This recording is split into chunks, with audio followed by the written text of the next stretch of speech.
para que de una vez asignemos los temas y si tienen la lista, porque desafortunadamente no tengo ni la lista ni nada ahorita, para que nos vayamos alfabéticos con la asignación de temas que siguen. ¿Quién comparte primero?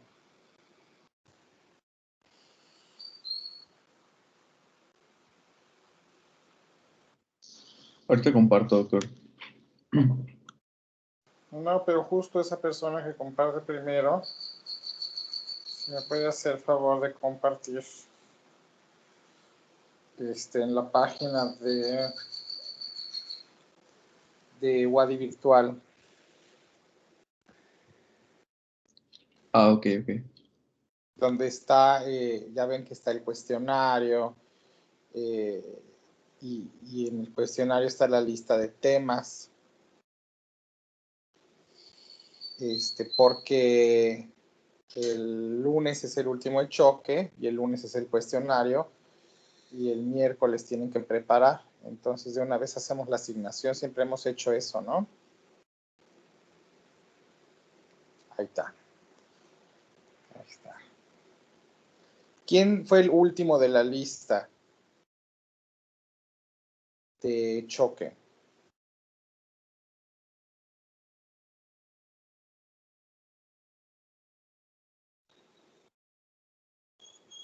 Hola. Doctor, creo que yo iniciaría con perfusión coronaria porque el último de choque fue mi compañera Isabel Ayala. Yo Bueno, seguiría. entonces tú vas con perfusión coronaria. ¿Quién Sí. sigue? Después yo seguiría con suministro y consumo de oxígeno por el Ok, cardio. luego ¿quién sigue?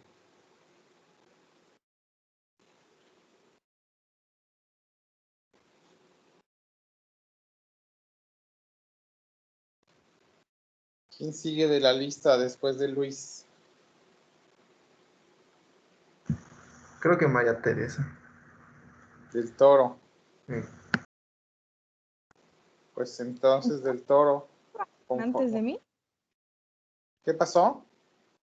Ese creí que iba alguien antes de mí, pero no me acuerdo, la verdad. Placa aterosclerótica. ¿Quién va después? Yo voy, doctor.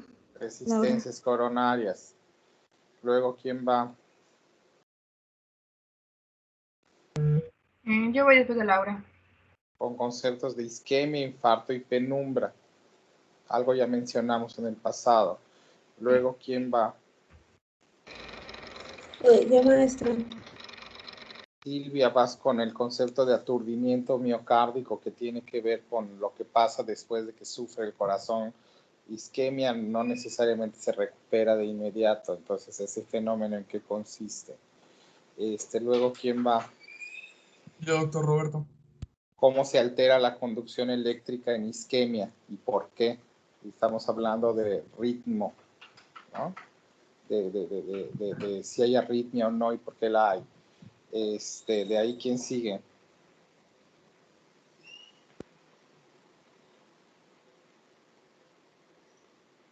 De ahí, ¿quién sigue? Hola. Después de Roberto creo sigue Dara. ¿Está Dara o no está Dara? Sí, doctor, aquí estoy. Acabo de entrar. Ah, ok, entonces te toca alteraciones electrocardiográficas en la isquemia. ¿Y de ti quién sigue? Sigo yo, doctor. Regina. Los marcadores bioquímicos en donde nos interesa cuáles, cuándo suben y cuándo bajan y por qué salen. ¿Por qué es que se liberan? CKMB, troponina I, troponina T, esas que sirven para saber si hay isquemia o no. Todo eso vamos a ver, ¿ok? Entonces ya están los temas repartidos. Nos empezamos la clase, por favor. Doctor, una pregunta antes.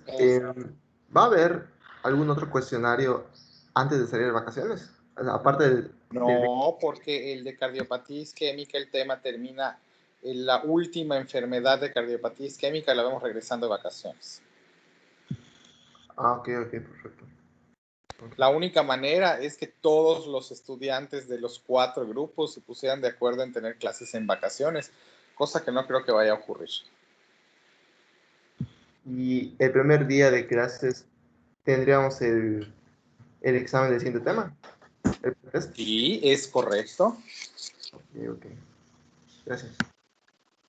Es correcto. El lunes, regresando de vacaciones, te recibimos con un hermoso cuestionario. Y por cierto, este cuestionario está más rudo que los anteriores, el de cardiopatía isquémica, ya lo vi. Entonces estudien bien. Bueno, choque séptico. Este es así como uno de mis temas favoritos. Entonces está bien, vamos. Buenos días, doctor, compañeros. Bueno, vamos a empezar a hablar sobre el choque séptico. Es un tema muy interesante. Y como soy el primero en pasar, voy a intentar hacerlo súper general. Y hablando sobre este tema, investigando un poquito más, me salía mucho la palabra septicemia, ¿no? Y pues investigué. Y pues, a grosso modo, es una respuesta generalizada de nuestro cuerpo, ¿no? Ante una bacteriemia, que es como las bacterias en nuestra sangre, o también contra otras infecciones, ¿no? Y esto va a tener, o sea, aunado a esto va a haber una disfunción o una insuficiencia de un aparato esencial de nuestro cuerpo, por ejemplo, algunos órganos vitales, ¿no? Entonces, eso es septicemia. Ahora, en sí, ¿qué es el choque séptico? Pues es aquella septicemia que causa que nuestra presión arterial sea baja y como resultado... Normalmente no le llamamos septicemia por lo menos en nuestro medio, aunque el término es correcto, le llamamos sepsis. Sepsis. Ajá, sí. Pero el término que estás utilizando es correcto, sepsis o septicemia, ¿no? Hay respuesta inflamatoria sistémica, que ya la estudiamos, relacionada o derivada de un proceso infeccioso. Eso te transforma en sepsis. Entonces ya de ahí, si hay la infección sola, pues tienes una infección, digamos una neumonía. Si tienes la infección y tienes manifestaciones sistémicas, es decir, no solo pulmonares, de respuesta inflamatoria sistémica, entonces ya no se llama solo neumonía, sino que ya tienes una sepsis secundaria a una neumonía, ¿no? O sepsis con foco infeccioso pulmonar. Y si esa respuesta inflamatoria sistémica además se acompaña de hipotensión, entonces ya tienes choque séptico. ¿Ok? Es todo un largo proceso. Pues antes tenía más etapas porque se dividían en sepsis y sepsis severa. Y luego el choque séptico también se divide en choque séptico compensado, el choque séptico refractario o descompensado y falla orgánica múltiple, pero bueno, es meterle más rayas al tigre, ¿no? Y bueno, la cosa es el proceso. ¿Qué tantas impacto ha tenido la liberación de citoquinas en tus condiciones pues, hemodinámicas principalmente? Porque el impacto principal, que no es lo único, pero el principal es hemodinámico. ¿Ok? Sí, me acuerdo haber leído que habían etapas, ¿no? Eran 3 fases. Como una circulación normal, luego iba... había algo de prefluidos y luego posfluidos, algo se había leído. Y ¿Alguien de ustedes subió un artículo de Surviving Sepsis al chat?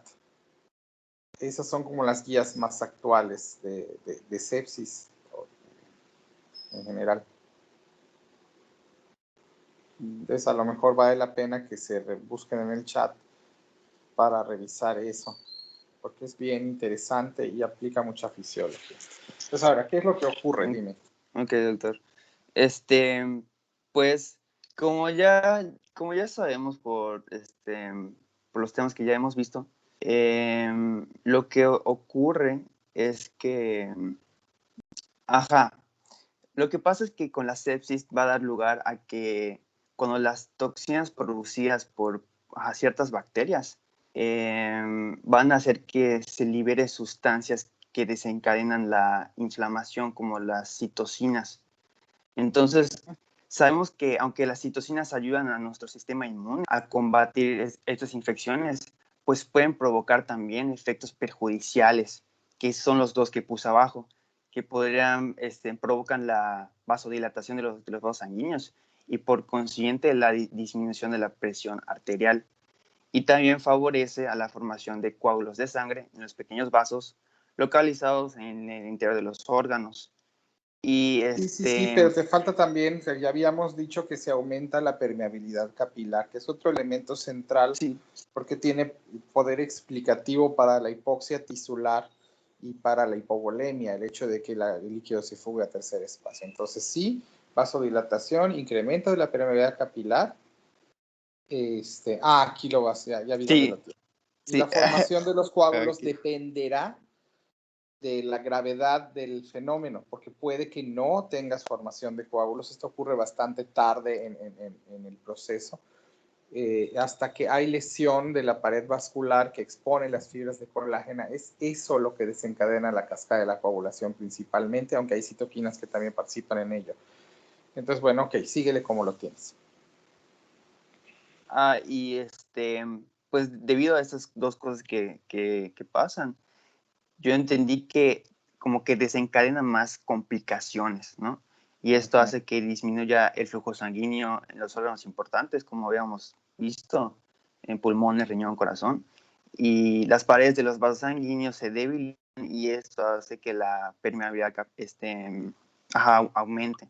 O sea, esta filtración de los líquidos. Y es cuando había mencionado que se pasa este líquido al famoso tercer espacio, ¿no? Lo que causa hinchazón, edema. Y pues eso es la parte general. Ahorita debe ir resistencia. ¿Cómo se llamaba tu pregunta? O sea, el tema es sobre el flujo sanguíneo. ¿No me estás hablando de flujo sanguíneo?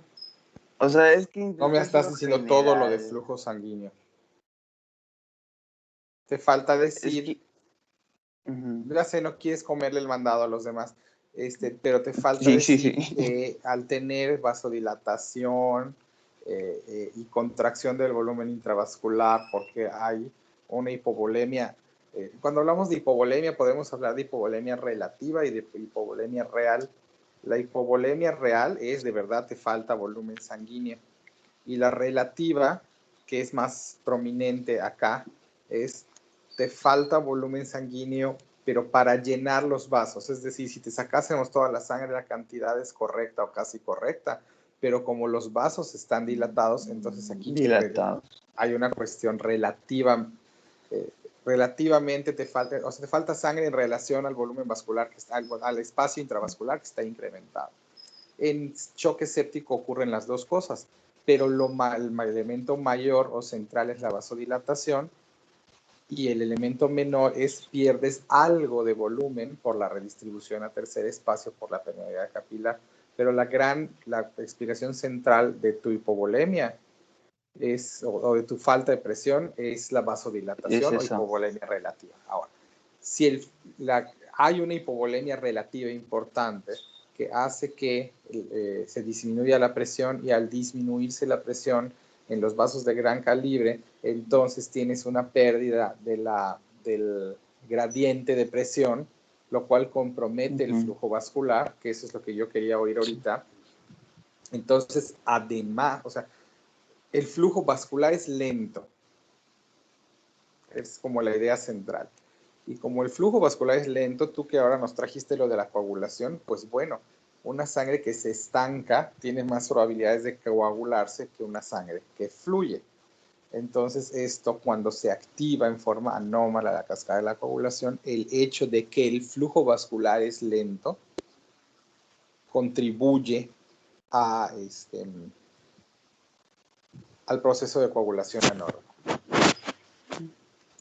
Y hasta ahorita creo que sí, de flujo sanguíneo vascular era como la precisión de el flujo es lento. ¿Sale? Ahora sí, sigue. Ok, doctor.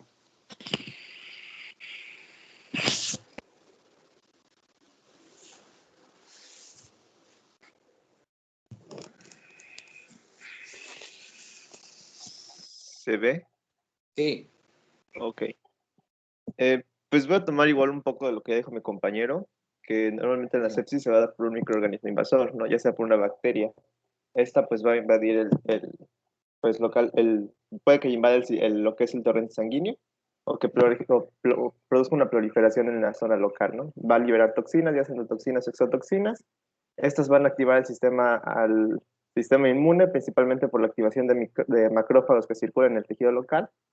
Y como una respuesta normal para la bacteria, pues vamos a tener la liberación de sustancias tanto proinflamatorias, ¿no? Y para su regulación, las antiinflamatorias. Ahora, ¿qué sucede en el caso de sepsis? Que pues la producción de sustancias inflamatorias va a ser superada por las antiinflamatorias, entonces donde tenemos la respuesta inflamatoria sistémica que se va a hablar más adelante. Aquí yo quiero tomar en cuenta principalmente unas que van a ser lo que es las interleucinas, el factor de necrosis tumoral alfa y el interferón gamma, que lo que van a hacer es que van a aumentar la cantidad de óxido nítrico, ¿no? Al aumentar la cantidad de óxido nítrico, pues van a producir una vasodilatación, y pues esta vasodilatación va a reducir la resistencia periférica total, lo que también causa una disminución de la presión arterial. Ahora, un paréntesis. Recordemos, todo este fenómeno de bacterias que liberan endotoxinas, que se unen a las proteínas ligadoras, que señalizan al macrófago, que habla a los CD4 de las células T, y esta liberación de citoquinas, interleucinas, que dan como resultado la formación de óxido nítrico, es un fenómeno deseable, siempre y cuando ocurra en forma confinada o localizada para resolver una infección que está ocurriendo en una parte del cuerpo. Este es lo mismo que nos salva la vida, porque si tenemos una neumonía y no ocurre esto, nos vamos a morir de daño pulmonar progresivo. Y si ocurre una neumonía y pasa esto es lo que detiene o limita la infección y hace además, como nos van a decir más adelante, probablemente los cambios de reparación a través de las especies reactivas de oxígeno. Pero cuando estos, o sea, qué padre que se forme óxido nítrico, pues el problema, otra vez, es cuando ocurre en forma sistémica.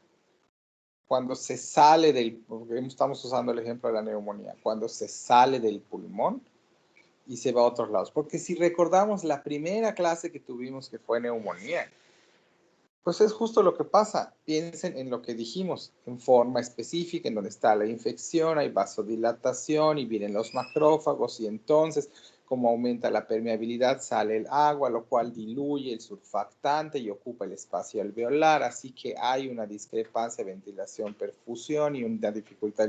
Pero todo hace a nivel del lóbulo pulmonar que está afectado, ¿no? Pero el resto del pulmón está bien, ¿no? Entonces, insisto, por última vez, aquí es el elemento central de sepsis, es que lo que tendría que pasar solo en el pulmón está pasando en todos lados. Y esa vasodilatación que tendría que estar pasando en el pulmón está pasando en todos lados porque la acción de las citoquinas que está generando la liberación de óxido nítrico está ocurriendo en todos lados y no solo en donde lo necesitamos. Ok, síguele. Pues no quería comentar más porque ya sería parte de lo que vamos a ver más adelante. Entonces, en general, No, pues lo pero que tú ahí tienes hipotálamo. ¿sí lo puedo abarcar? Sí, bueno, si le comes entonces, el mandado a alguien más, no importa. El objetivo no es que brillen todos, porque sé que en última instancia yo podría decirte a ti que guardes respetuoso silencio y decirle a cualquiera de tus compañeros que siga explicando, y lo ideal sería que lo hayan estudiado de tal manera que lo puedan explicar, ¿no? Porque el objetivo aquí no es que tú sepas una cosa, es que todos sepan todas las cosas. Sucede que me apoyo en ciertas personas para que hagan las diapositivas y tengan más adelantado el tema. Pero todos tienen que saber todo. Entonces, bueno, ok, síguele. Ok, entonces, dentro de estas sustancias preinflamatorias que había mencionado... ¿Cuál es tu tema? Perdóname. Resistencia vascular. Entonces tienes que hablar de resistencia vascular, ok. Ok, entonces, otra de las sustancias que se liberaban era la prostaglandina E. Esta tenía un efecto en lo que es el hipotálamo, principalmente pues en lo que es el núcleo del calor, ¿no? En el anterior. Ajá. Entonces, ¿qué es lo que va a suceder? Que va a modificar la temperatura basal, haciendo que en vez de que se quede en una temperatura normal, como que hace que la temperatura basal se eleve, lo que hace que pues el cuerpo tienda a aumentar la temperatura, ¿no? Aumenta la Mueve el temperatura y termostato, ¿no? Ajá, sí, va a aumentar la temperatura y va a disminuir lo que es la pérdida de calor, que es lo que A ver, vamos a... pero te voy a hacer una pregunta entonces, porque el hecho de que tú hables más allá de lo que te toca saca temas que no hemos visto y que a lo mejor les enseñan más fisiología. ¿De dónde se genera el calor? De la vasoconstricción. No, eso conserva el calor. Ah, Pero ¿de pues dónde del sale el metabolismo. calor? Del metabolismo. Hay una respuesta más específica que esa. Tienes razón a grandes rasgos, pero ¿dónde se produce el calor? ¿Alguien sabe? Doctor, ¿no es por el desacople de la cadena de transporte de electrones? Se produce en la cadena de transporte de electrones. Esa es la respuesta correcta. El desacople es otro cantar, porque si se desacopla la cadena de electrones, entonces se produce calor, pero no ATP. Esa es una cuestión que se llama hiperpirexia maligna, que le ocurre a algunas personas como una reacción adversa hacia tus anestésicos que ya no se usan. Pero en general no, la cadena está acoplada y genera ATP y genera, son los dos productos de la cadena respiratoria principales, son ATP y calor. Y además, bueno, se genera pues, agua metabólica, hidrogeniones y esto que ya sabemos, ¿no? Pero se generan ATP y calor. Así que, porque esto va a explicar varios fenómenos. ¿Por qué hiperventilas cuando tienes fiebre? Pues hiperventilas cuando tienes fiebre porque tu demanda de oxígeno se incrementa, porque para que tu cadena respiratoria genere el calor que está pidiendo tu centro termorregulador, ¿ya van entendiendo? Necesita más oxígeno, que es su gasolina. Entonces hiperventilas. Aunque eso te pueda llevar a cierto grado de alcalosis respiratoria, no le hace. El termostato está estimulando la síntesis, la elevación de la temperatura, vía liberación, habías dicho ya no me acuerdo qué dijiste. De prostaglandina. Ajá. Y de interleucina, ya no sé, creo que 6, pero la verdad es que ya se dieron cuenta que el nombre de las moléculas no me encanta. De una interleucina, vamos a dejarlo así, ¿no? Que genera la elevación de la temperatura por actividad de la cadena respiratoria, lo cual va a incrementar el consumo de oxígeno y hace que tu paciente hiperventile. Tan es así, jóvenes, ahorita van a descubrir algo, que por eso tiemblan cuando les va a subir la temperatura o cuando se están congelando y tienen mucho frío, por eso tiemblan. Van a temblar de frío porque eso genera actividad muscular innecesaria, por cierto, ¿no? En términos estrictos, pero ese temblor consume ATPs para que tengas que fabricar más ATPs, para que sigan dando la cadena respiratoria, para que generes calor que te eleve la temperatura corporal. ¿Ya me entendieron? Sí, doctor. Quedó claro, está re bonito. ¿No? Por eso tiemblas de frío. Para generar calor, porque el objetivo en este caso es generar calor y entonces lo que te sobra son los ATPs, pero ¿dónde los pones? Pues no, porque no los puedes almacenar, los tienes que usar. Pues ¿cómo los usas? Pues temblando, ¿no? Y ya cuando adquieres la temperatura correcta, dejas de temblar. ¿Ok? Por eso las señoras dicen, bueno, yo lo veo en pediatría, ¿no? Es que primero se puso a temblar y luego le dio la fiebre. Y entonces ya desde que los ves que están temblando, ya sabes que si no tiene fiebre, dentro de 20 minutos va a tener, ¿no? Y entonces el niño o el adulto, generalmente nadie tiene frío, pero el paciente sí, porque necesita elevar la temperatura. Y si no le dejan taparse, pues tiembla. Y por eso si te meten a bañar cuando tienes temperatura, te pones a temblar horrible, ¿no? De hecho, eso de que te bañen para que te baje la temperatura, pues no tiene mucho sentido, Porque sí, el termómetro va a bajar menos, pero tú vas a temblar, generar más calor y vas a regresar a la temperatura que tenías antes. ¿Ok? Información que cura. ¿Qué más? Bueno, pues este aumento de la temperatura y disminución de la pérdida de calor, pues van a hacer que haya una vasoconstricción, ¿no? Pues aumentando la resistencia vascular.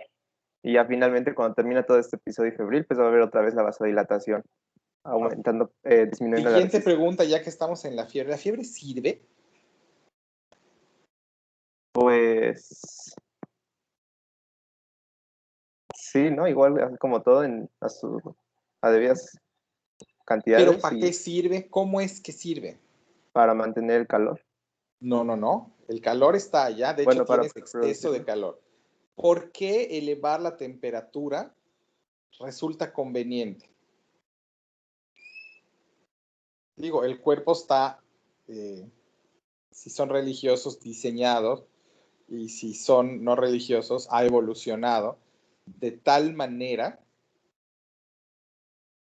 que la fiebre es una respuesta, y en todos los animales, a la infección. Eso quiere decir que han sobrevivido a la evolución los que hacemos fiebre y se han quedado fuera los que no la hacen. Y bueno, me metería yo una cuestión bien, pues vamos a meternos. ¿Tienen clase a la 1? Yo sí, doctor. Sí. Sí, doctor. Ok. Bueno, hay una ventaja de tener fiebres. ¿Cuál es el efecto benéfico de la fiebre? ¿Para qué hace algo con las bacterias? ¿Hace algo con el sistema inmune? ¿Qué beneficios reporta? ¿Alguien se tropezó con ello? Yo había escuchado, la verdad, no estoy tan seguro, pero ya he llegado a escuchar que la fiebre a veces es para las bacterias. Como pues ahorita que lo mencionó, como que lo medio pensé. Y podría ser que las bacterias no sobreviven a temperaturas altas, entonces por eso el cuerpo aumentaría la temperatura para de Bueno, alguna manera. pero no es como que vayamos a pasteurizarnos a 65 grados, ¿no? Nos Ajá. elevamos a 38, 38 y medio, entonces pareciera que no tendría que ser un cambio tan importante para las bacterias. Pero ¿te echas esa pregunta, Doc? Para el lunes, si nos lo cuentas. Bueno. Ay, perdóname por ponerte a leer algo, pero va a ser útil, o sea, creo que cualquier médico que aprenda para qué sirve la fiebre, pues va a ser un mejor médico por esto, ¿no? Bueno, ok, síguele. Ya voy, nada más que me la anoto, si no se me olvida. Bueno, entonces produciríamos vasodilatación y pues esta vasodilatación pues igual llega a lo que es la disminución de la resistencia periférica. Y otra cosa que había encontrado era el daño endotelial por todas estas citocinas, o sea, todas estas sustancias proinflamatorias iban a producir un daño endotelial que iba a hacer, iba a aumentar la permeabilidad del capilar, haciendo que el líquido pasara del lado intracelular al lado del lado intravascular al lado extravascular, ¿no? ¿Qué hacía esto? Aunque la idea es la migración de los neutrófilos, ¿no? Ajá. Cuando los neutrófilos, de hecho, que son los que matan a las bacterias, viajan razonablemente pegados a las paredes del vaso, marginados. Es decir, no es lo mismo, no es que esté homogéneamente mezclada la sangre, sino que los macrófagos, los neutrófilos, viajan pegados a las paredes y las otras células viajan en el centro. De manera tal que si hay una liberación de citoquinas en un sitio específico, estos neutrófilos salen por diapédesis, atraviesan la pared del capilar y van a donde la señal fue emitida, ¿no? Entonces, estas interleucinas favorecen la marginación de los neutrófilos para que puedan migrar y abren la hendidura capilar para que la salida sea de estas células con actividad de inmunidad lleguen a donde tienen que llegar con mayor facilidad. Entonces, lo de la permeabilidad capilar es otra vez una ventaja, ¿no? Llama a los macrófagos y les abre la puerta. Y por cierto, la vasodilatación que disminuye el flujo vascular y aumenta la perfusión también es una ventaja porque mientras más lento pase el macrófago por ahí, es más fácil que perciba la señal y salga. Entonces, hay una ventaja en el enlentecimiento del flujo capilar. Hay otras, pero hay ventajas en el enlentecimiento del flujo capilar, otra vez siempre y cuando esto sea localizado. La otra ventaja que les puedo decir es que la cantidad de oxígeno que se puede extraer o índice de extracción de oxígeno de la sangre arterial antes de que se convierta en sangre venosa, pues depende de a qué velocidad fluye. ¿Se acuerdan cuando vimos los cortocircuitos vasculares en el pulmón y hay sangre que pasa de un lado al otro sin llegar por el pulmón? Entonces su concentración de oxígeno no varía. Aquí es lo mismo. Si tú haces un cortocircuito de arteria a vena, entonces el oxígeno no sale a la célula. Si pasas, pero pasas muy rápido, la cantidad de oxígeno extraído es relativamente poca. Y si pasas lento, la cantidad de oxígeno extraído es mayor. Entonces, el relativo enlentecimiento del flujo sanguíneo en una zona afectada por un proceso infeccioso favorece la extracción de oxígeno y permite mayor tiempo para la salida de las células con actividad inmune como los neutrófilos y los macrófagos. Y la señal de interleucinas señaliza para que los neutrófilos que ya se marginen o los marginados salgan y abre el endotelio capilar para permitir la salida. Y todo esto es lo que tiene que ver con flujo sanguíneo. Creo que ahora sí ya acabaste. Y esta vasodilatación que permite el enlentecimiento del flujo vascular ocurre gracias a la síntesis de óxido nítrico que causa vasodilatación localizada. Ahora sí, el que sigue. Yo voy a compartir pantalla a mi compañera Paula. Para mí. Ok, te oímos bien. Perfecto. Ok. Bueno, pues a mí me tocó capacitancia vascular en sepsis. Pues primeramente. La empezaron con el óxido nítrico, ajá. Entonces quiero hablar pues un poquito de choque séptico, pero pues no sé si vale la pena mencionarlo. Ya lo mencionaron mis dos compañeros. Tú menciónalo, ya ves que luego les rascamos más cosas. Ok, pues como ya sabemos, el choque séptico pues causa una presión arterial baja, produce que los pulmones, riñones, corazón, cerebro reciban una baja perfusión sanguínea y provoca pues un mal funcionamiento en él. Durante esto, A pues... ver, te voy a hacer una anotación aquí, porque cuando se redistribuye el flujo sanguíneo en las fases iniciales de este fenómeno, el paciente todavía está en sepsis, pero no está en choque. Tendrá manos frías, llenado capilar lento, tendrá compromiso de la perfusión intestinal, muscular y esto.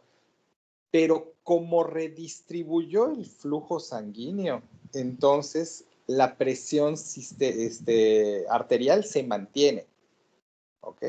No ha bajado. Entonces el paciente tiene respuesta inflamatoria sistémica, tiene la taquicardia, la polipnea, probablemente la fiebre o en todo caso distermias, tiene el llenado capilar lento y todo esto, pero no se ha hipotensado.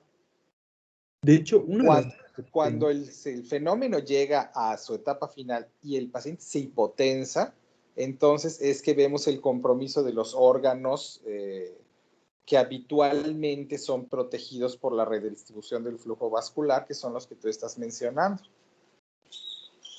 Ok, de hecho, una de las dos... Dígame, ahora sí. Ajá, que al reducir el volumen sin atención, pues obviamente es el arterial, ocurre un desplazamiento y un aumento en cuanto a la capacitancia en las venas. Es que no sé si aumenta la capacitancia en el mismo o únicamente termina siendo mayor debido a la pérdida que existe en los vasos a tensión.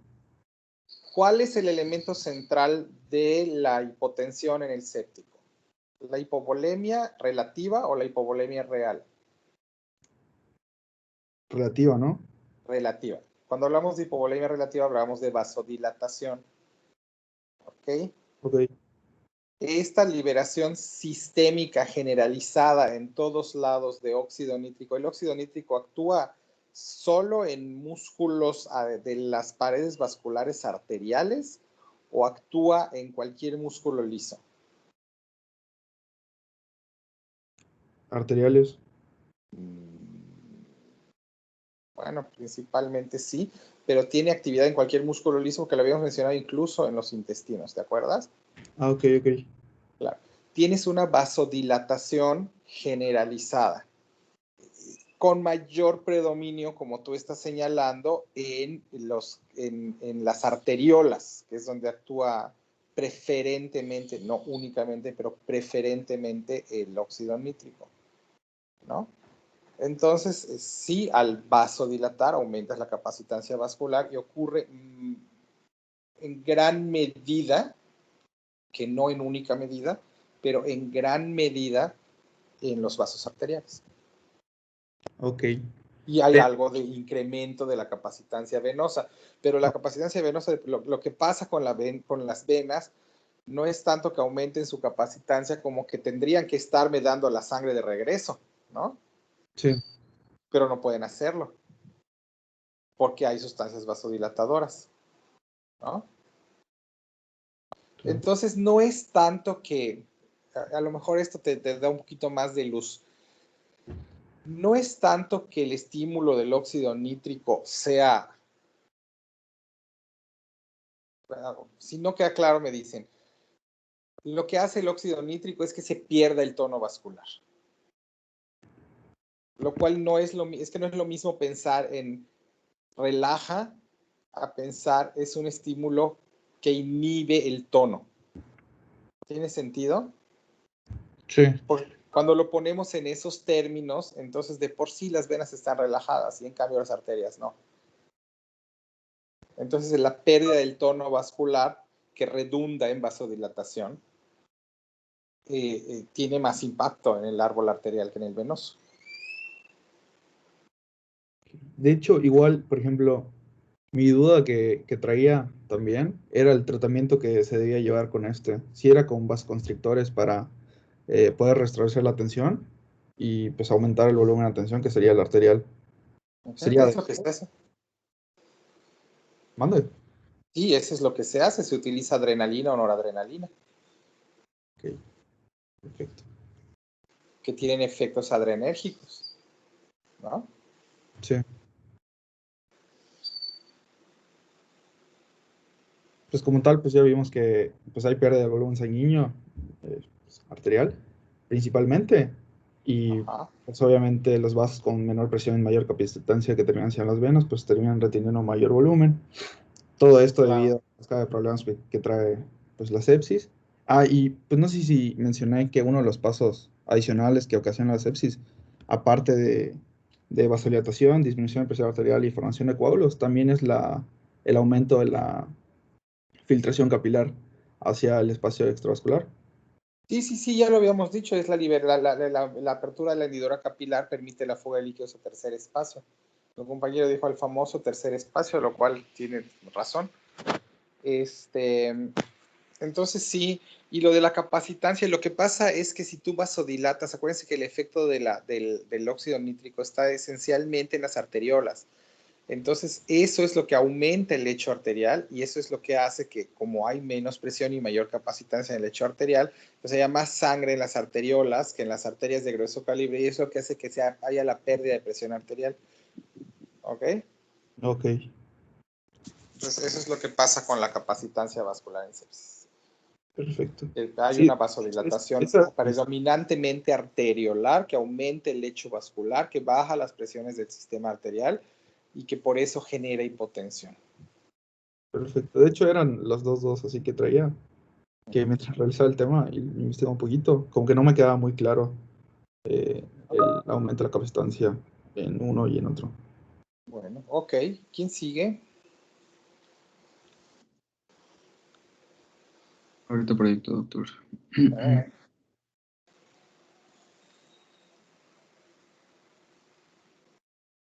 Ahora sí. Ok, ahora sí, ayer, perdón por la pequeña confusión, pero ya.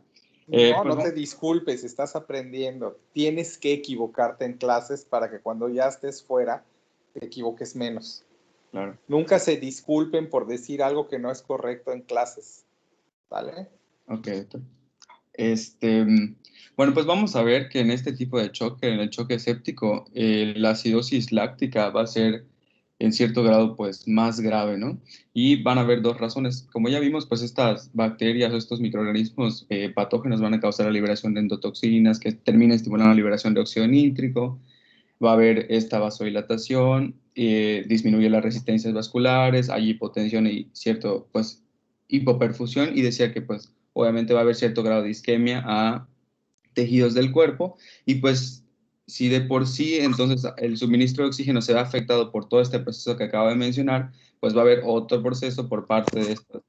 Recordamos que los glóbulos blancos tratan de eliminar este microorganismo y van a liberar tanto enzimas líticas como especies reactivas de oxígeno que van a tratar de destruir el patógeno, pero igual van a causar daño en estos vasos sanguíneos, que como ya hemos visto y ya han mencionado varias veces, pues van a causar pues un aumento de lo que es la permeabilidad o filtración de este plasma a este tercer espacio. Y pues entonces el paso de oxígeno de la sangre a los tejidos pues se va a volver aún más difícil, ¿no? Entonces el suministro de oxígeno a los tejidos pues disminuye aún más y bueno, por eso se requiere esta parte de la glucólisis anaerobia y el piruvato pues se tiene que convertir en lactato, pues, se convierte en lactato, se acumula en sangre y por cierto grado de hipoperfusión a diferentes tejidos, como por ejemplo el hígado, pues ya no se da esta otra parte del metabolismo del ciclo de Cori y pues es que empieza a incrementar la cantidad de lactato en Y sangre. aparte que la hipotensión habla de que la redistribución del flujo vascular ya es insuficiente para mantener la perfusión de los órganos críticos, lo cual implica que en ese punto, en donde ya hay hipotensión, el hígado también tiene disminución del flujo vascular y eso es lo que entorpece el ciclo de Cori. Por eso habíamos dicho que en comparación con el deshidratado o el hipovolémico, el séptico tenía un incremento mucho mayor del lactato porque tiene más determinantes para su síntesis y un determinante adicional para para su no eliminación. Sí, exacto. Entonces, ¿Saben pues, quién hace la eliminación de esta enzima? Sí se las voy a mencionar porque la medimos muy frecuentemente en clínica. ¿Quién hace la transformación del lactato a piruvato? la lactato deshidrogenasa. Claro, la lactato deshidrogenasa o deshidrogenasa láctica o DHL. Entonces, si ustedes han visto pruebas de sangre de ustedes o de sus familiares en donde se mide la función hepática, verán que se mide la deshidrogenasa láctica. Ok. Claro, pues esta enzima está en todos lados porque su acción es transformar de ida y vuelta el paso metabólico de piruvato a lactato y lactato a piruvato, porque es bidireccional. Sí. Y es importante porque no debe estar en cierta cantidad en sangre y cuando se eleva, como es una enzima intracelular, lo que habla es de daño, de lesión celular, de ruptura celular. Más frecuentemente hepática, pero se eleva en cualquier lesión celular porque todas las células, menos los eritrocitos, hasta los eritrocitos, todas las células tienen lactato deshidrogenasa. Entonces, cuando se sube la DHL, o sea, por ejemplo, si tenemos ruptura eritrocitaria por hemólisis, la DHL se sube. Si tenemos hepatitis, la DHL se sube. Si tenemos lesión muscular, la DHL se sube. Y es un medidor muy inespecífico e indirecto, pero que marca lesión celular o daño celular. Y como es de uso común, es importante que ustedes entiendan, pues, quién es, qué hace y de dónde sale, ¿no? Sigue.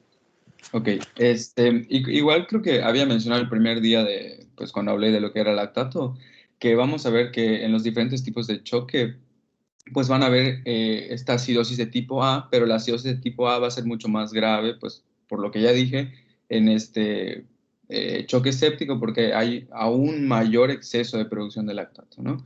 Y pues ya creo que es todo lo que tengo que mencionar. Entonces, como nosotros habíamos visto las gasometrías y creo que nos van a volver a presentar, es bien importante que ustedes identifiquen, no todos los gasómetros miden lactato, pero si ustedes tienen una medición del lactato, es bien importante que miren el lactato, porque aunque los otros valores parezcan estar normales o el paciente no se vea tan descompensado, el solo hecho de que el lactato se esté elevando es un marcador bien claro de metabolismo anaeróbico.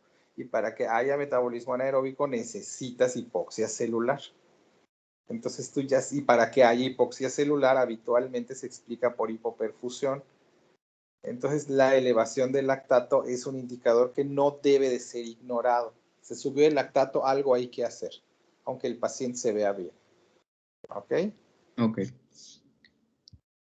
Y yo he visto pacientes hasta con 17 de lactato, en donde los residentes, que 17 es una cantidad tremenda, de verdad, hasta con 4 yo empiezo a llorar, y los ves con 14 y dicen, no, pero no se ve tan mal. Le digo, no importa, tiene 14 de lactato. Pero no, doctor, porque la tensión arterial está conservada y la presión de oxígeno está bien. No importa, tiene 14 de lactato, tienes que correr, ¿no? Y efectivamente hay que correr. Entonces es bien importante que ustedes entiendan para el resto, el que sigue, que exponga, que cambie su diapo, que para el resto de su formación ustedes tengan en cuenta lo importante que es el lactato como un marcador indirecto de hipoxia celular. Aquí va cadena respiratoria, ¿no? Sí, doctor. Okay. Bueno, pues aquí en la cadena respiratoria, al contrario, desde ayer que me había hecho también la pregunta, pues aquí sí se da la formación de EROS, al contrario, pues en el choque hipovolémico, ¿no? Como habíamos mencionado. Pues básicamente aquí, pues el estrés oxidante, que vamos a tener en cuenta que es el resultado de la respuesta inflamatoria, pues asociada a la sepsis, va a producir cambios en la función mitocondrial. Y una de estas, pues, es que se demostrará alteraciones en su mecanismo normal de respiración. De hecho, en un artículo leí que tenía una disminución de captación de oxígeno entre un 30 a un 60%. Pues esta disfunción pues, va a ser debido a la inhibición de transferencia pues, de los electrones y pues esto puede ser entendido por la producción excesiva de óxido nítrico que vamos a tener. Eso nos dará por consiguiente pues el acúmulo de hidrogeniones que vayan a estar te oigo muy bajito, acércate al micro, perdón, por favor. Sí. Eso nos dará por consiguiente un acúmulo de hidrogeniones que se van a estar acumulando, lo que nos lleva a un incremento en la formación pues, de esas especies activas de oxígeno, ya sea por las deshidrogenasas alternas que se encuentran en el espacio de la intermembrana, generando sobre todo en el artículo también que consulté, que decía superóxidos y el peróxido de hidrógeno, que pues ya sabemos que sí va a causar pues un daño celular posteriormente. Entonces... Sí, ya. La cadena respiratoria trabaja mal porque tiene poco oxígeno por la hipoperfusión. Incluso el enlentecimiento del flujo sanguíneo no alcanza que el oxígeno extra que se extrae resuelva el problema. Entonces se te juntan los hidrogeniones que escapan y son unidos a otras moléculas como moléculas oxidantes, y es la razón por la cual formas peróxido de hidrógeno, radicales hidroxilo libres, óxido nítrico y otras moléculas, ¿no? Sí. Es esencialmente lo que está pasando. De ahí, de la distorsión o el enlentecimiento de la función de la cadena respiratoria, deriva, por un lado, en reversa, como ya nos dijeron, la formación del lactato, y por el otro lado, en la misma cadena respiratoria, los hidrogeniones que van llegando y que no pueden ser eliminados, escapan y forman especies reactivas de oxígeno, que luego nos van a decir por qué son problemáticas. Ok, ¿quién sigue?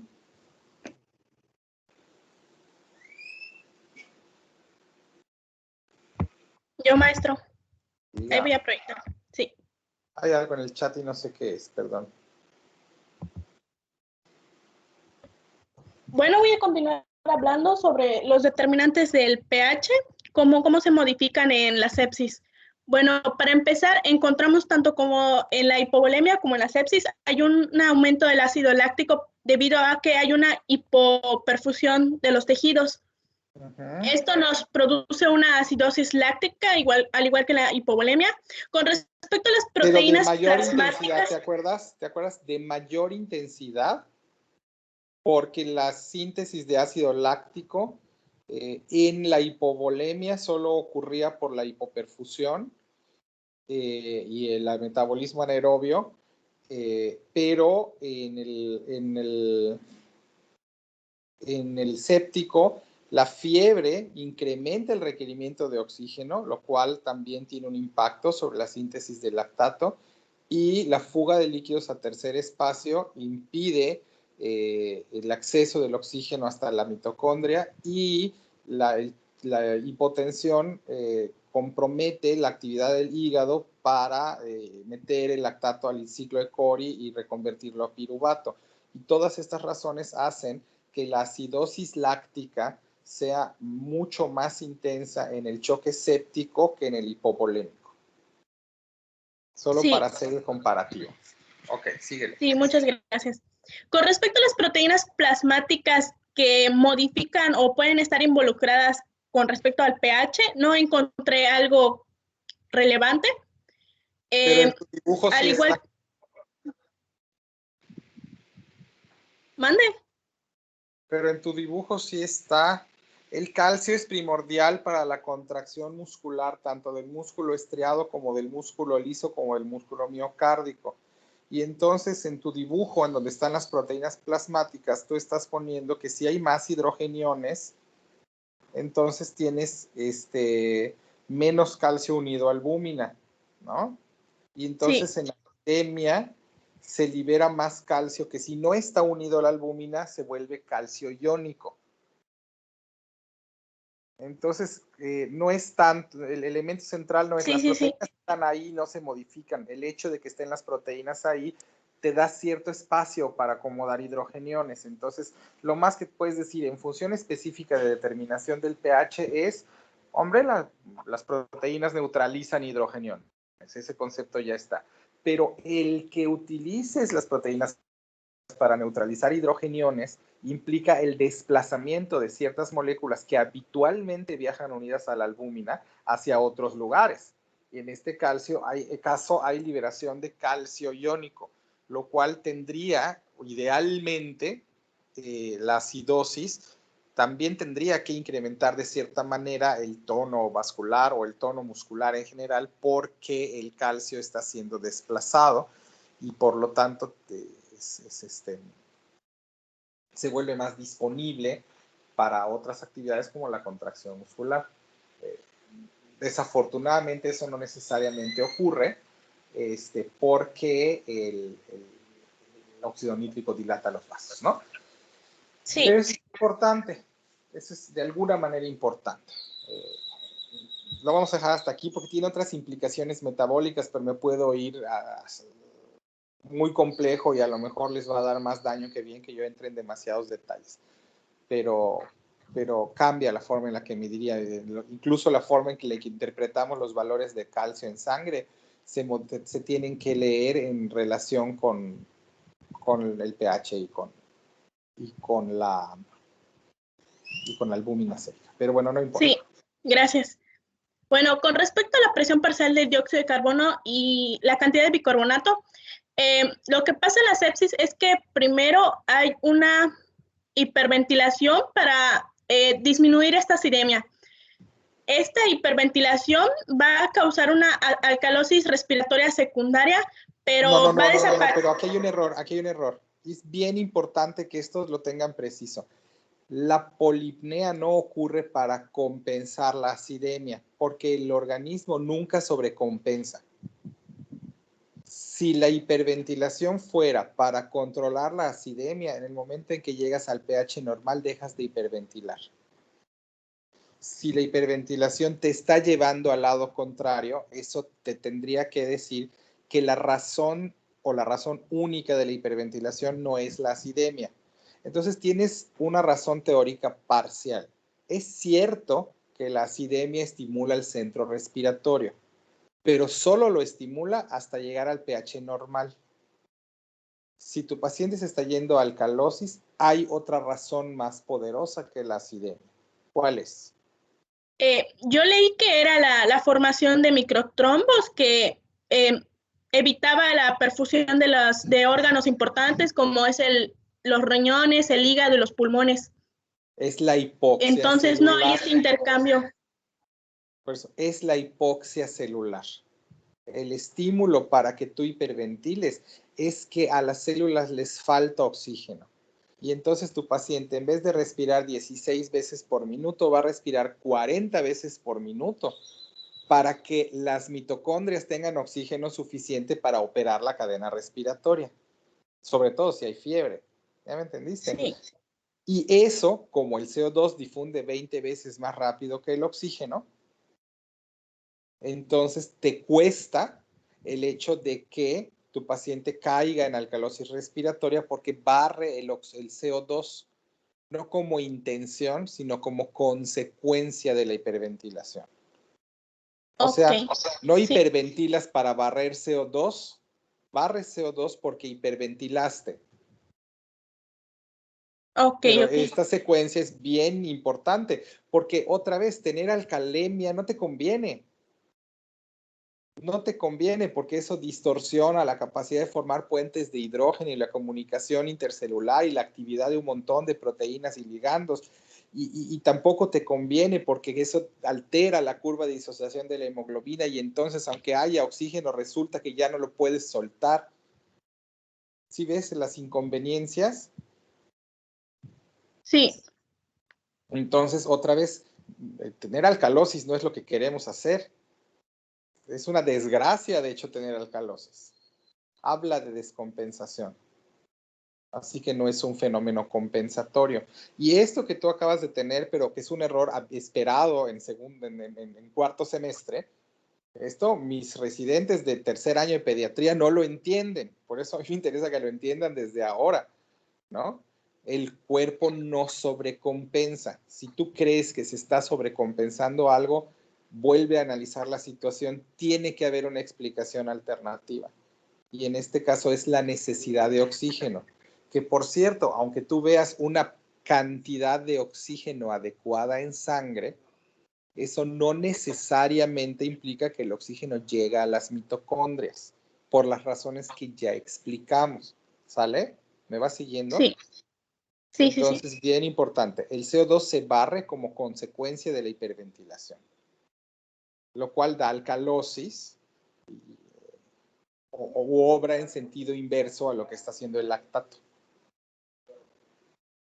Ok, ¿y el bicarbonato?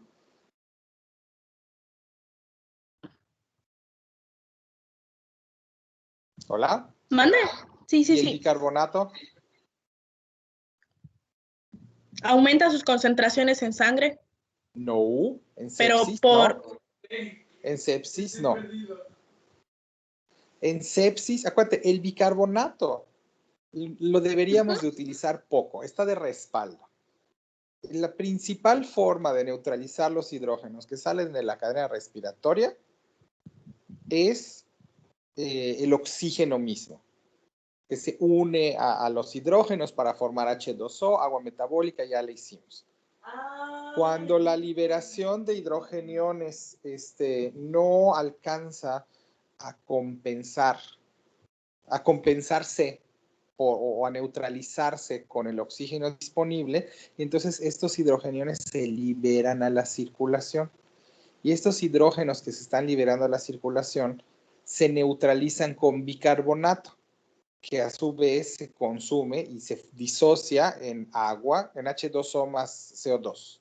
Si uno escribe las moléculas H2O más CO2, les da para formar H2CO3, ¿no? Entonces, por eso se disocia de esa manera. Es la manera de neutralizar los hidrogeniones que están en sangre, liberados en la respiración. ¿Ok? Entonces, si yo tengo sepsis y tengo hipoperfusión tisular y entonces los oxígenos que están llegando no alcanzan a neutralizar todos los hidrógenos, entonces los hidrógenos suben en sangre y los neutralizo gastándome el bicarbonato. ¿Ok? Entonces, en sepsis, además de ir a mirar el lactato, tengo que ir a mirar el bicarbonato para que yo entienda, porque si el bicarbonato está bajando, eso quiere decir que el poder neutralizante del oxígeno está siendo superado y tiene que echarse en mano del bicarbonato, que se me está gastando. ¿Sale? Sí, doctor. Claro. Entonces, cuando yo miro a la gasometría, en realidad lo que yo quiero ver es no solo la cifra de pH, sino a los determinantes del pH y cómo está cada uno de ellos. Miro el lactato porque me habla de perfusión, miro el CO2 porque me habla de hiperventilación, miro el bicarbonato porque me habla de que está superado el poder neutralizante de la respiración mitocondrial, ¿no? Y hay otras medidas, pero esencialmente son las tres que me interesan, ¿no? Y luego, en tu siguiente diapositiva, tú tienes a las actividades renales que modifican el pH, pero ya habíamos dicho que en estos pacientes el fenómeno ocurre tan rápidamente que la compensación renal y además en hipotensión asociada a sepsis todavía es peor, porque como el riñón está perfundido, entonces no puede ni reabsorber bicarbonato, ni eliminar hidrogeniones, porque no está perfundido. Entonces, ¿cómo tira hidrógenos un riñón que no está orinando? ¿Sale? Sí. ¿Está? Creo que ya acabamos lo tuyo. Sí. No hay dudas, chavos, ¿verdad? Porque no veo que me estén preguntando nada.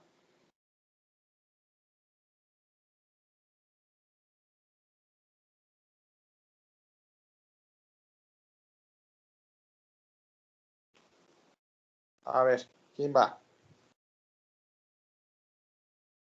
Ajá, órale. Respuesta inflamatoria sistémica. Llega. Otra vez ya la mencionamos. Bueno, te habíamos vetado la clase anterior. Porque esto sí. no ocurre.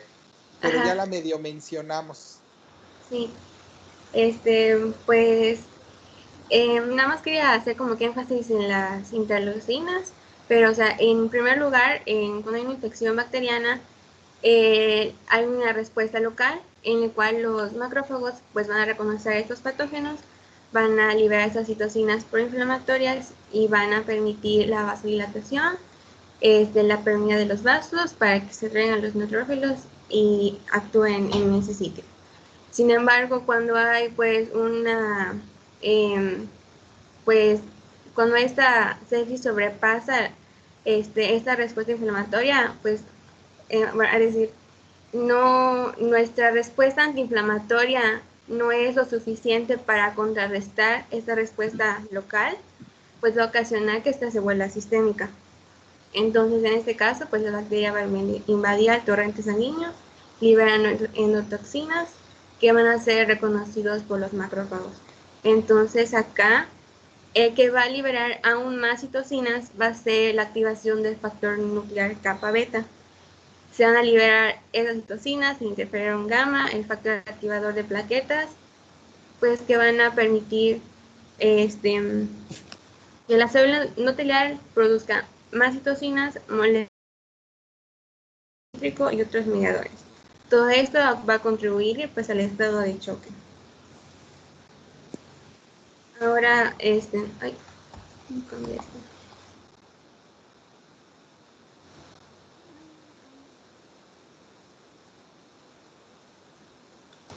A ver, ¿te falta una diapo? Sí, ahí está. ¿Cuáles van a ser las alteraciones? Pues en primer lugar, pues como ya mencioné, en la liberación del óxido nítrico y las prostaglandinas, pues van a aumentar la permeabilidad vascular y el edema en el espacio intersticial. Pues esto va a ocasionar hipovolemia. Estoy viendo tu nueva diapositiva. Ay, perdón.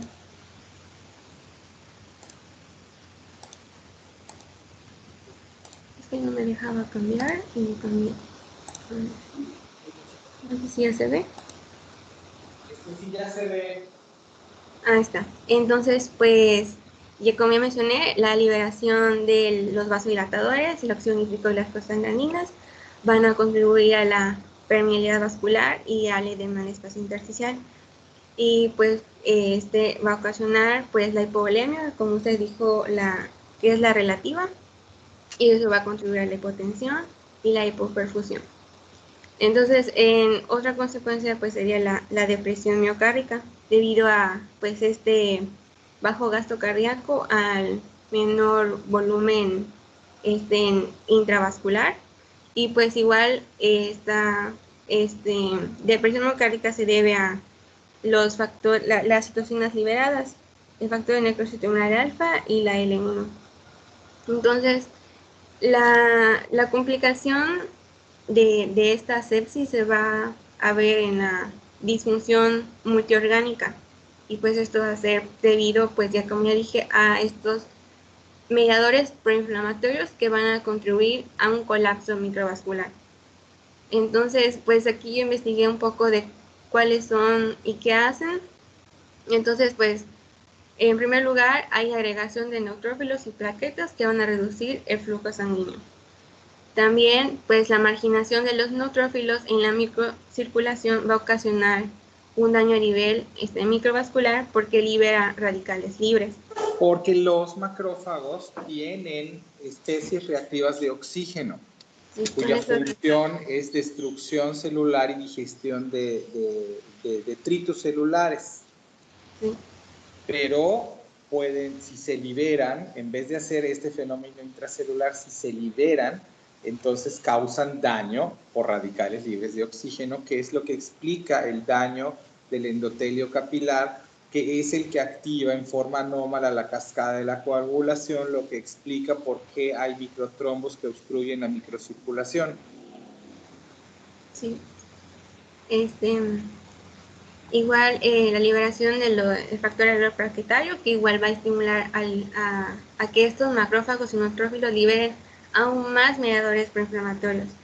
Y como usted ya mencionó, la activación de la secuencia de coagulación, que pues va a provocar trombosis microvascular.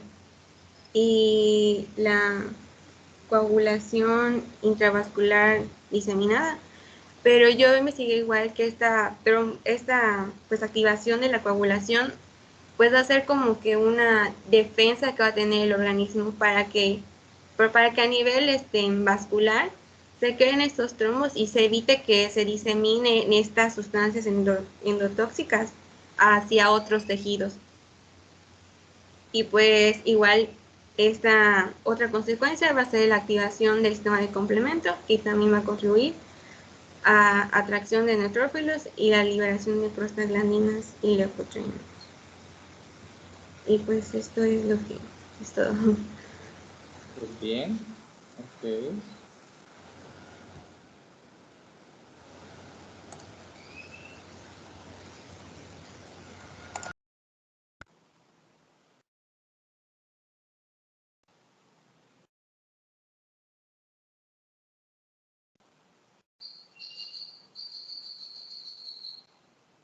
Doctor, Diga. Mari Carmen no tiene internet y no me pudo mandar ni su diapositiva. ¿No es alguien más se la pudo mandar? ¿Qué tema es? Es, le tocó permeabilidad capilar. Ah, bueno, lo podemos hacer sin diapositivas si es que no tiene nadie guardada. ¿Suben las diapositivas ustedes al repositorio de Teams o no? No que yo sepa. Eso podría ser conveniente porque si la comparten allá la pueden bajar los demás compañeros para repasar para el examen. Y la podríamos jalar como en circunstancias como esta, ¿no? Pero bueno, la permeabilidad capilar ya vimos que está inducida por interleucinas en el proceso inflamatorio de la sepsis, y esto lo que hace, y ya lo hemos mencionado, ya está casi dicho, es que permite la salida de los neutrófilos que viajan, los granulocitos que viajan marginados, salen del capilar para poder entrar al sitio en donde hay inflamación. Y el objetivo principal del incremento de la permeabilidad capilar es favorecer el control de la infección en ese contexto. Y cuando tienes incremento generalizado sistémico de la permeabilidad capilar, entonces lo que puede ocurrir, permítanme un momentito.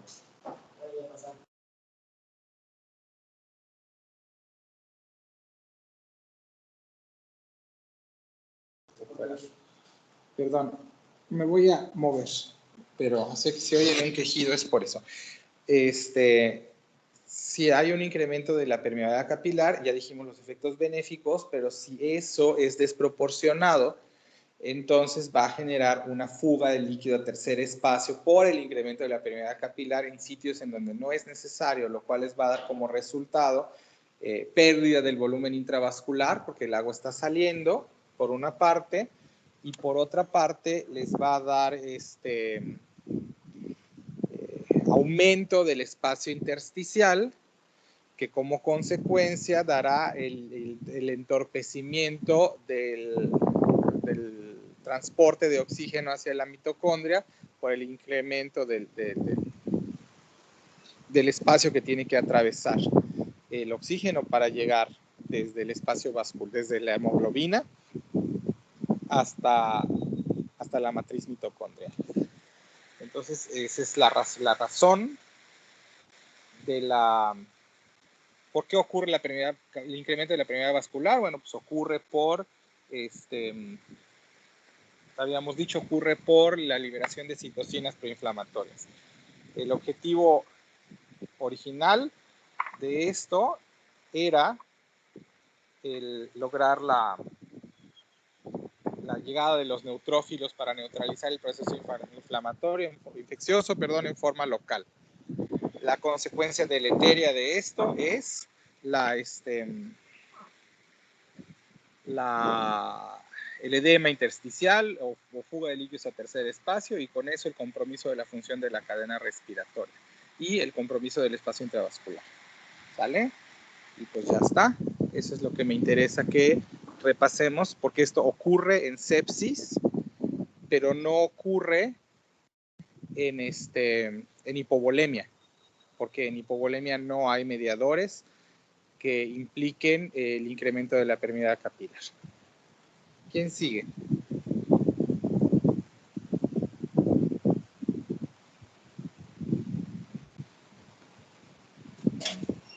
Bueno.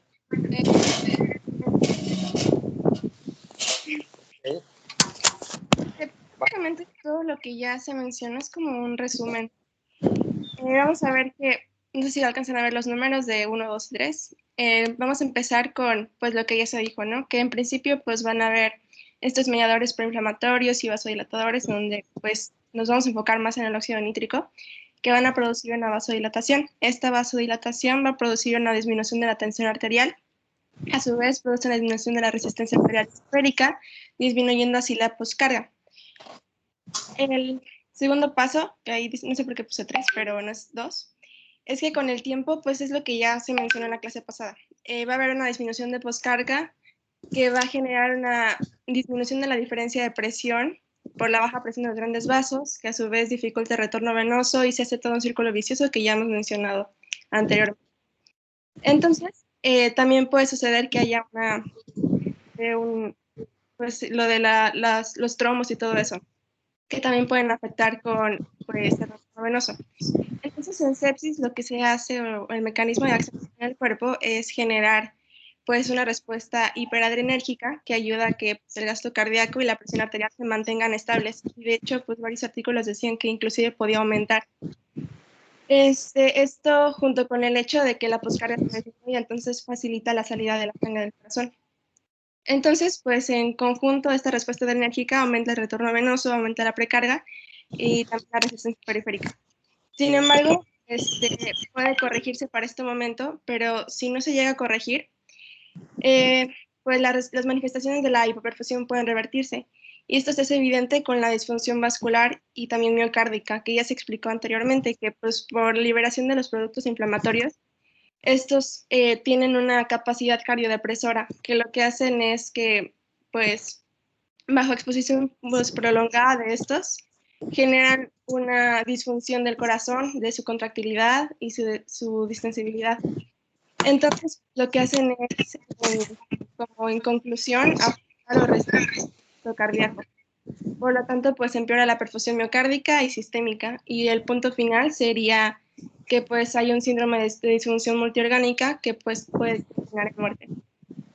Es correcto. Aquí no. ¿Esto de dónde la sacaste? La diapositiva está muy buena. Ya la hice. ¿Tú la hiciste? Sí. Eso la puedes subir a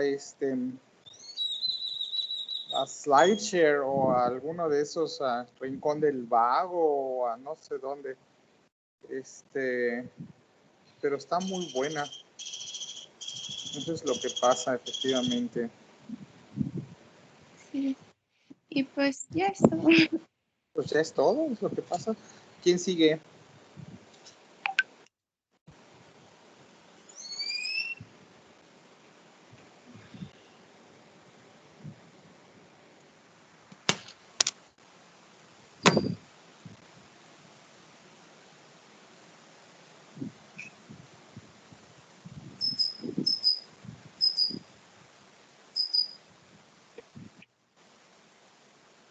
¿Ya se ve?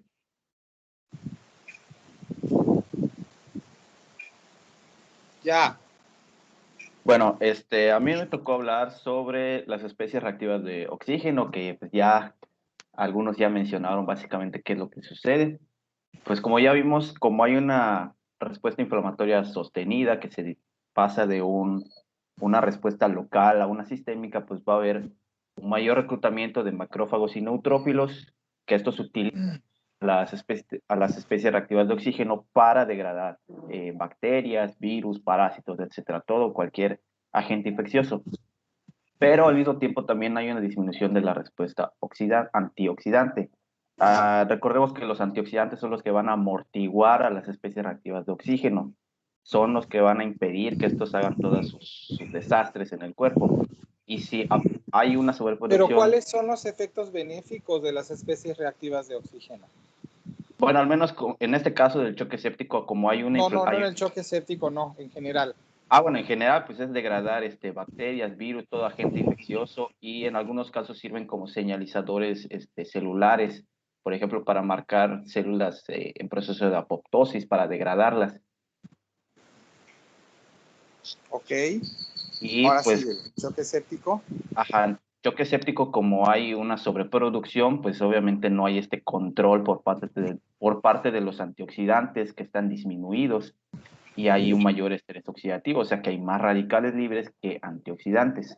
No se puede amortiguar tantos efectos de tantas especies reactivas y por lo tanto hay daño en el cuerpo.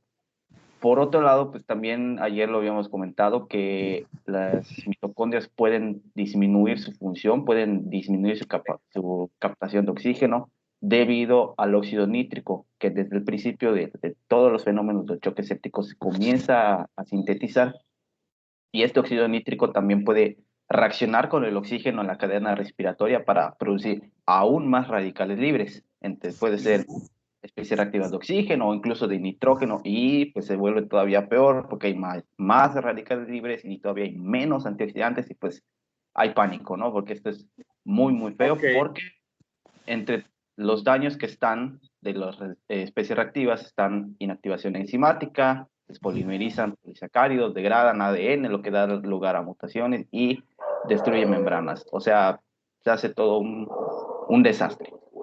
Habitualmente, yo creo que una cosa central que está en el artículo que les compartí, que habla de especies reactivas de oxígeno, explica muy bonito cómo funcionan al interior de los lisosomas. Eso creo que fue la parte más interesante o que aclara más el panorama cuando uno empieza a leer acerca de estas moléculas. Cómo al interior de los lisosomas hay esas especies reactivas de oxígeno que están limitadas y confinadas, y cómo cuando se encuentra el macrófago a una bacteria y la engloba y la fagocita, entonces se le pegan estos lisosomas, convirtiendo esto en un fagosoma. Y entonces dentro de esto, que es un espacio confinado otra vez, estas especies hacen efectivamente el daño de la ruptura de las membranas y el daño de los polisacáridos y la despolimerización de los polisacáridos y la lisis de proteínas y todo esto, ¿no? Y como esto, pues es una cosa buenísima, porque justo la formación de especies reactivas de oxígeno en ese espacio lisosomal es relevante para que tú puedas matar bacterias, ¿no?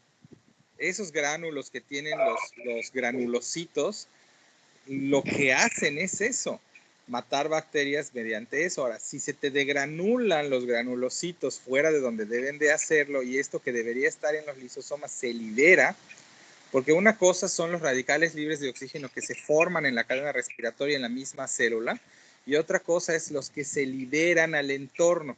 Entonces, cuando los macrófagos liberan al entorno en forma inapropiada porque hay un estímulo de degranulación, estas especies reactivas de oxígeno, eso causa la despolimerización de los polisacáridos y la destrucción de membranas y la lisis de proteínas y todos estos fenómenos en el entorno circundante.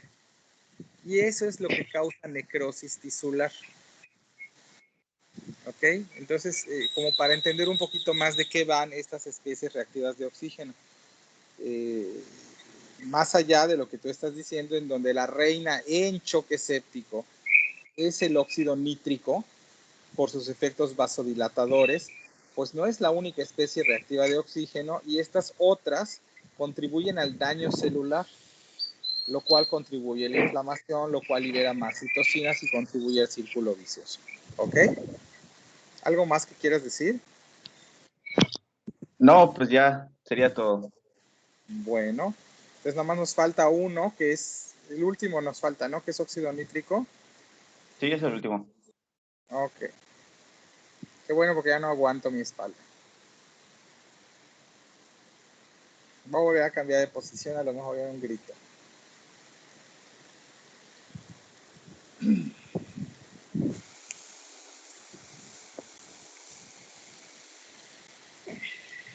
Adelante.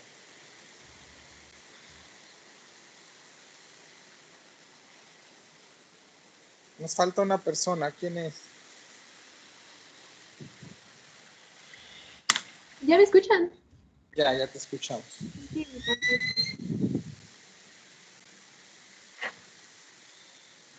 está cargando. ¿Ya lo ven? Todavía no, pero no sé si es por cuestión de que está subiendo. Ya te vemos. Bueno, pues ya explicaron qué es el choque séptico, que pues es, como tengo escrito, pues es un estado de hipoperfusión tisular, que está caracterizado por la vasodilatación excesiva. Y pues esto, se podría decir que el shock séptico es la máxima expresión de la producción inadecuada de óxido nítrico. ¿Por qué? Porque se genera un exceso de esta. Y por lo que entendí, es que se genera este exceso porque durante la sepsis como tal, pues se activa la vía de óxido nítrico sintetasa que origina pues el óxido nítrico que se une con el GMP cíclico y nos da la reacción, ¿no?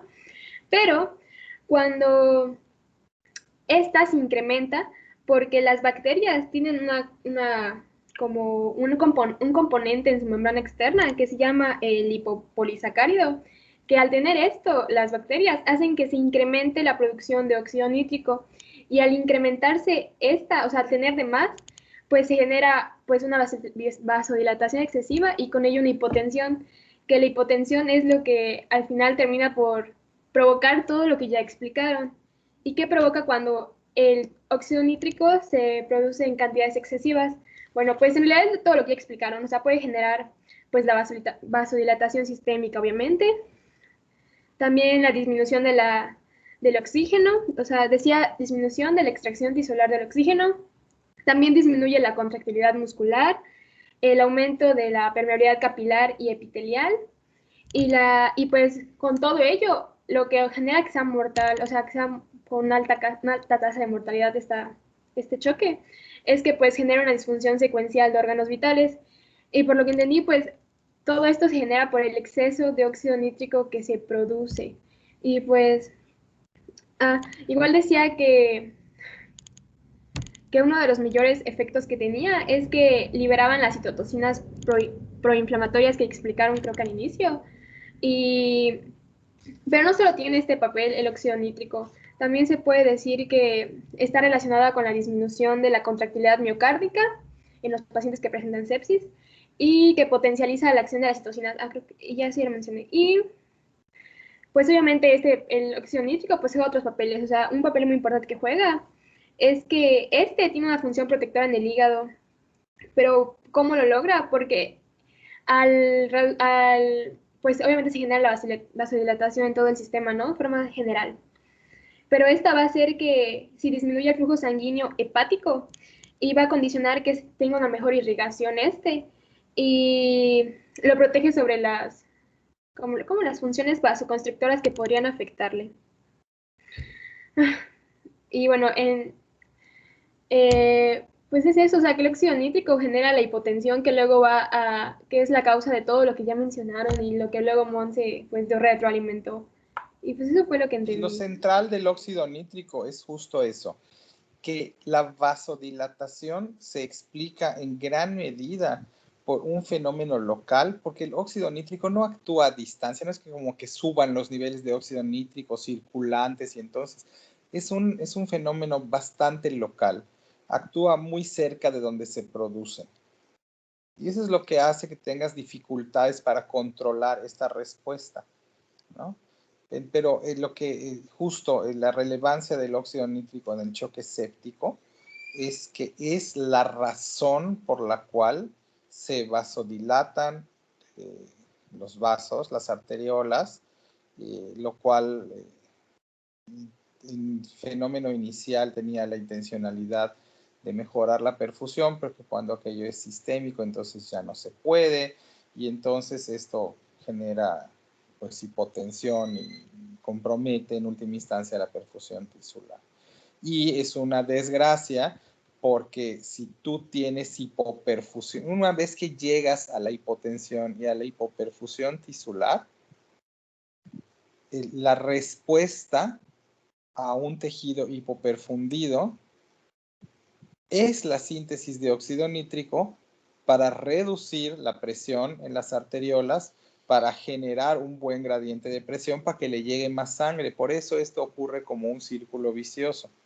Porque otra vez, cuando ocurre en forma localizada, pues hay la presión suficiente en el árbol vascular y si tú vasodilatas las arteriolas solo del lóbulo apical derecho de tu pulmón, pues padrísimo, porque se va a lograr la perfusión y logra todo el fenómeno inflamatorio resolver tu problema. Y cuando tienes óxido nítrico sintetizado en todos lados, pues el efecto esperado de la síntesis de óxido nítrico, que es el que acaba por controlar su síntesis, que es el incremento de la perfusión tisular, pues no ocurre, porque no hay presión en el sistema que logre que la vasodilatación arterial redunde en un incremento del flujo. Y entonces el óxido nítrico se sigue sintetizando más y más y más y más y más. Por eso le das adrenalina, mejoras la presión sistémica, eso aumenta la perfusión y el que logres la perfusión es lo que hace que el óxido nítrico se deje de sintetizar. ¿Sale? Sí, doctor. Y ya, creo que ya acabamos.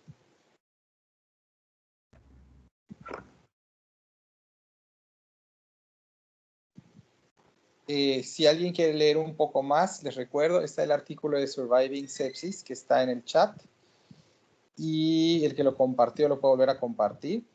Y el otro concepto que no hemos tocado y que quien quiera, no va a ser evaluado, pero quien quiera leer un poco más si les está gustando esto de la fisiopatología, es que en términos clínicos, los médicos que se dedican a terapia intensiva definen o clasifican al choque séptico como choque frío y choque caliente, en función de qué tan rápido, o choque hiperdinámico y choque hipodinámico, en función de cómo el juego de las resistencias vasculares está afectando al flujo, porque al principio del choque, en donde tienes taquicardia y todavía no han caído mucho las presiones vasculares, entonces tienes un flujo vascular relativamente rápido, que se llama choque hiperdinámico.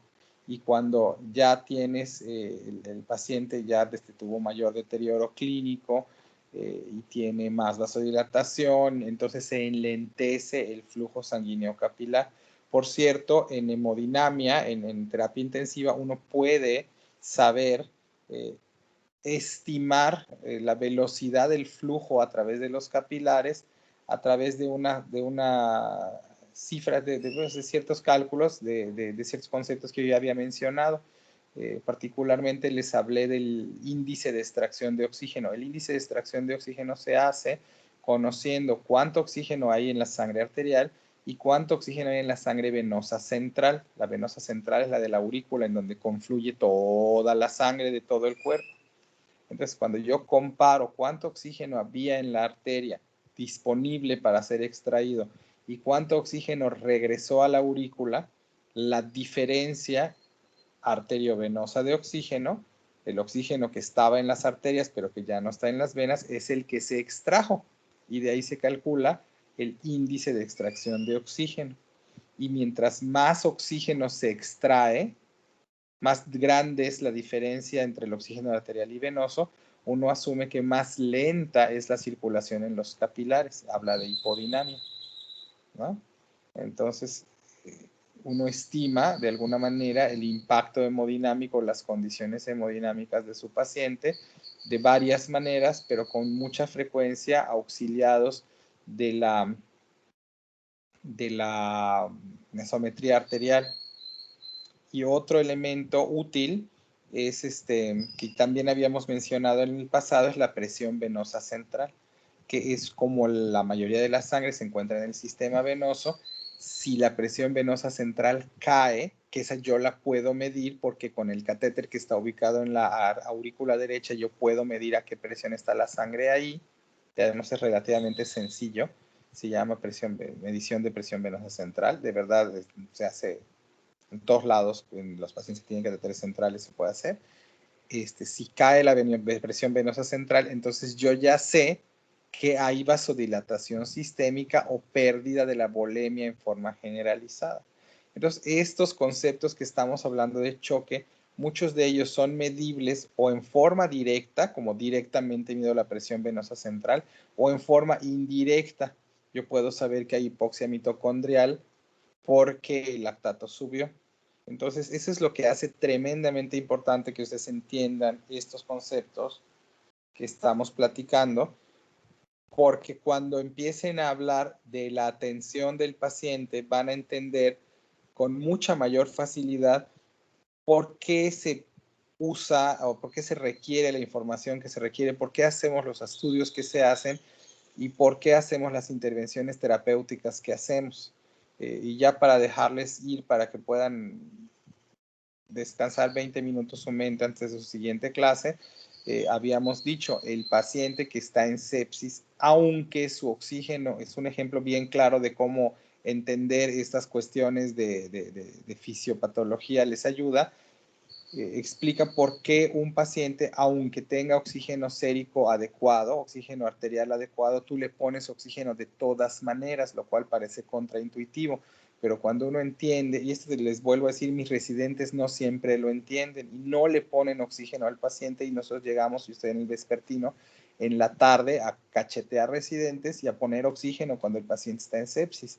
Y siempre la respuesta es, doctor, pero en la gasometría el oxígeno está normal. Y yo, bueno, sí, pero lo que está pasando es esto, y mira, tu paciente está polipneico, lo cual implica que tiene un incremento de la demanda de oxígeno, y mira, está en alcalosis respiratoria, eso quiere decir que la curva de disociación de la hemoglobina, y entonces por eso le tienes que poner, porque si no, mira, el lactato ya está en 1.8, y si lo dejas va a subir, y entonces entender esto les permite ir un paso adelante, lo cual en sepsis es tremendamente importante, porque como aquello es una bola de nieve, las bolas de nieve se detienen con mayor facilidad cuando uno las detiene desde el principio. Entonces, para los pacientes, la verdad es que les salva la vida que tú te estés dando cuenta que está en el trayecto de la sepsis antes de que se hipotense. Porque cuando ya se hipotensó es porque ya tienes un problema de óxido nítrico bien importante, y eso es bien difícil de revertir. ¿Sale? Hola.